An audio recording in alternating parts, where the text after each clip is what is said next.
Assalamualaikum.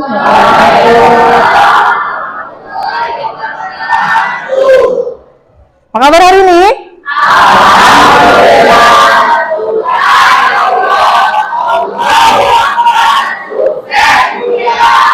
Amin. Sip. Mudah-mudahan semangatnya tetap bertahan sampai materi kita yang terakhir. Ya. Baik. Untuk sebelum memulai pelajaran, kita berdoa dulu. Siapa yang mau memimpin doa? Ya. Siap, sebelum belajar, marilah kita membaca doa bersama-sama, membaca dalam hati, mulai. Berdoa selesai, ucapkan salam. Assalamualaikum warahmatullahi wabarakatuh. Yang nggak masuk hari ini? Siapa? Lipaldi. Siap. Kenapa Lipaldi? Sakit. Siapa lagi? Aldi. Aldi kenapa? Tanpa keterangan.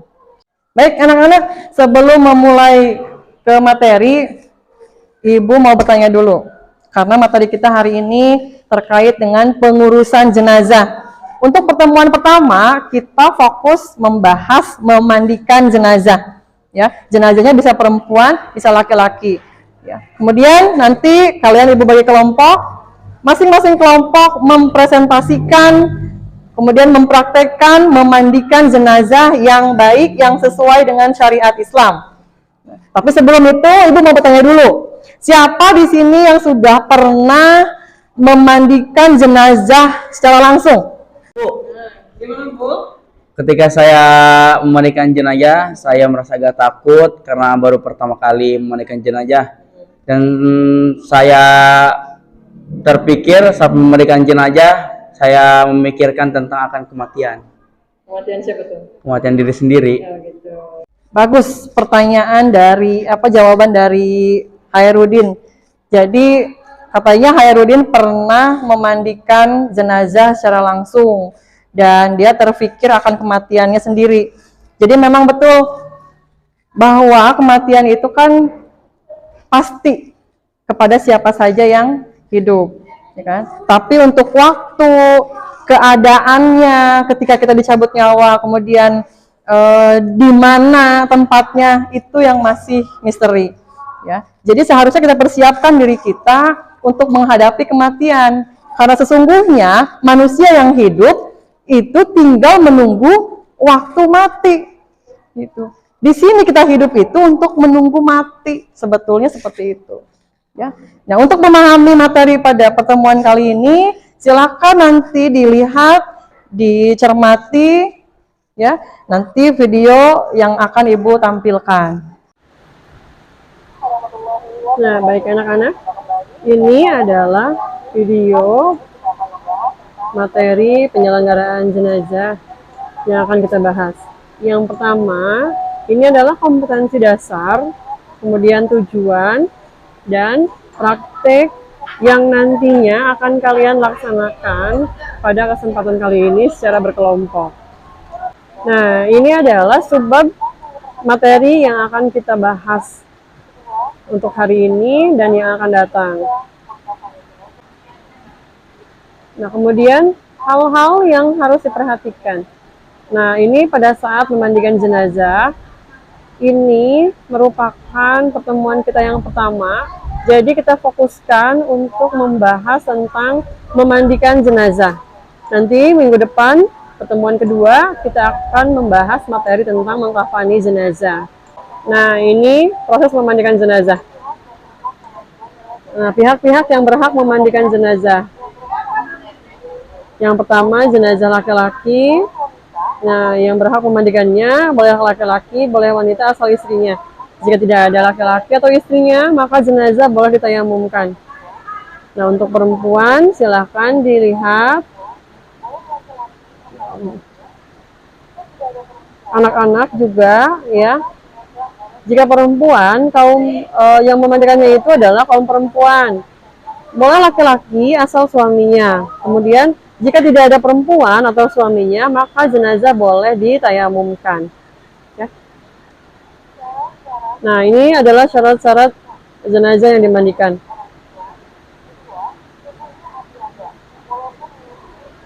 Nah, ini Tata cara memandikan jenazah.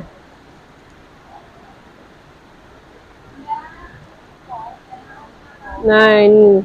Kemudian ini tata caranya. Yang pertama, menutupkan kelopak mata jenazah. Kemudian mengatupkan mulut jenazah, diikat dengan tali bila sulit tertutup. Seperti itu. Kemudian menutup tubuh jenazah. Nah, ini mempersiapkan memandikan jenazah. Yang pertama, melepas pakaian kain jenazah. Peralatan memandikan jenazah.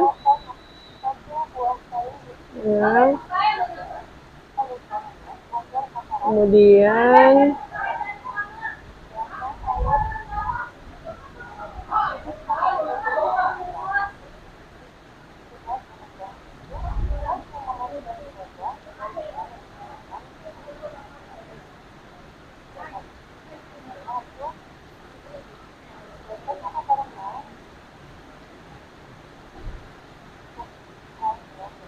nah, ini membersihkan kotoran jenazah. Tata cara memandikan jenazah ini ya, prosesnya bisa dilihat dari video. Yang kedua, memudukan jenazah.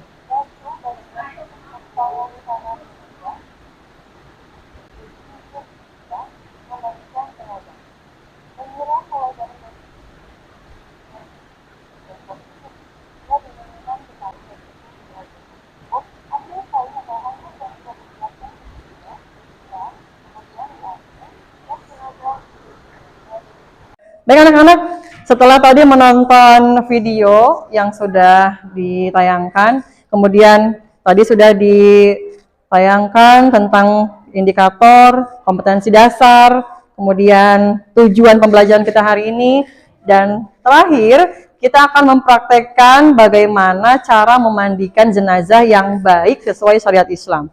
Ya, untuk kelompoknya sudah Ibu bagikan. Sekarang nanti kelompok 1 silahkan ambil posisi dengan teman-temannya untuk siap mempraktekkan memandikan jenazah. Usolli hadal maiti faral kifayati lillahi ta'ala.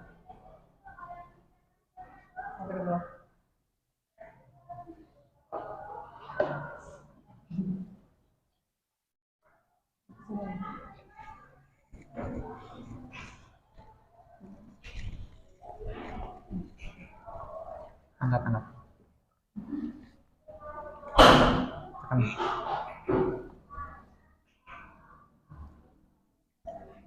Bismillahi wa ala millati Rasulillahi sallallahu alaihi wasallam.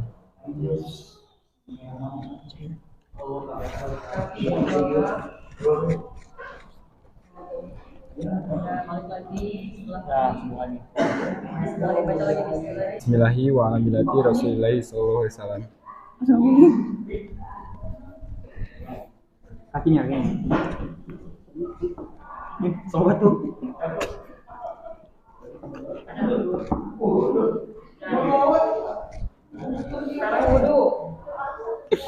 Lihat kat. Nawaitu dua hadal maiti faral kifayati lillahi ta'ala. Enggak usah.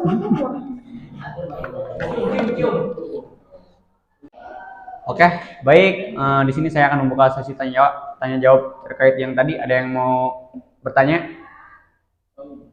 Saya ingin bertanya. Perkenalkan, nama saya Mijuar, saya dari kelompok 3. Saya ingin bertanya, bagaimana jika jenazahnya itu perempuan? Apakah perlakuannya itu sama? Terima kasih. Izin menjawab pertanyaan dari Mijuar. Sebenarnya perlakuannya itu sama, cuma yang membedakan itu dari niat. Kalau misalkan jenazah laki-laki itu maiti, kalau perempuan itu maitati. Sama kalau misalkan jenazahnya itu perempuan, yang memandikan juga harus perempuan. Ya. Ibu ucapkan terima kasih kepada kelompok 1 yang sudah mempraktekkan proses memandikan jenazah. Nah, untuk selanjutnya, silahkan kalian membuat rangkuman atau intisari kesimpulan dari materi yang disampaikan hari ini. Ya, nanti rangkuman kalian tulis kemudian kumpulkan. Ya, dan untuk tugas, Ibu sudah menyiapkan link dan sudah di-share ke grup. Itu link adalah link tugas tentang pengumpulan video praktek memandikan jenazah. Jadi setelah ini kalian praktek dengan kelompok masing-masing, kemudian direkam di video dan videonya dikumpulkan di link tersebut yang sudah Ibu share di grup.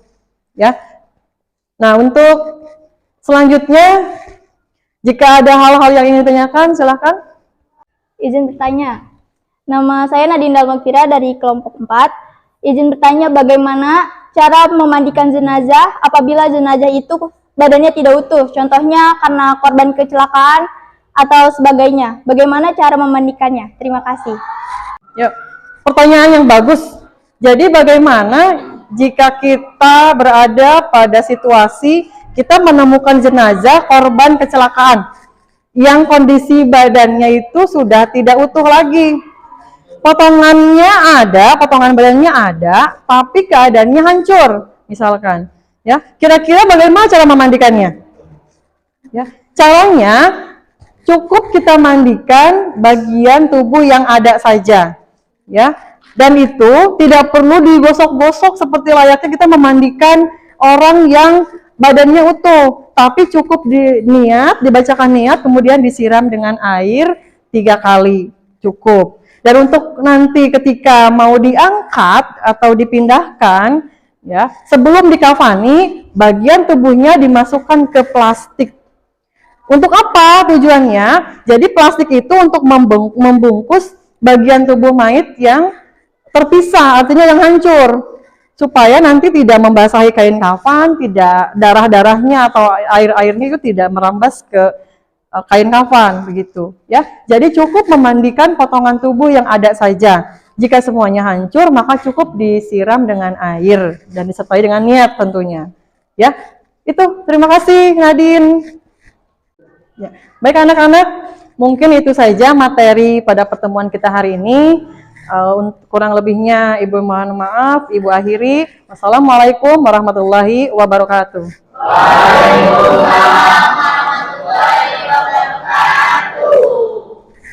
Assalamualaikum warahmatullahi wabarakatuh. Nama saya Nur Ajijah dari kelas 11 IPS 1. Menurut saya pembelajaran yang telah disampaikan oleh Bu Neneng sangatlah mudah dipahami dan strukturnya sangat terperinci. Pembahasannya sangat menarik dan tidak membosankan. Oke, terima kasih. Wassalamualaikum warahmatullahi wabarakatuh.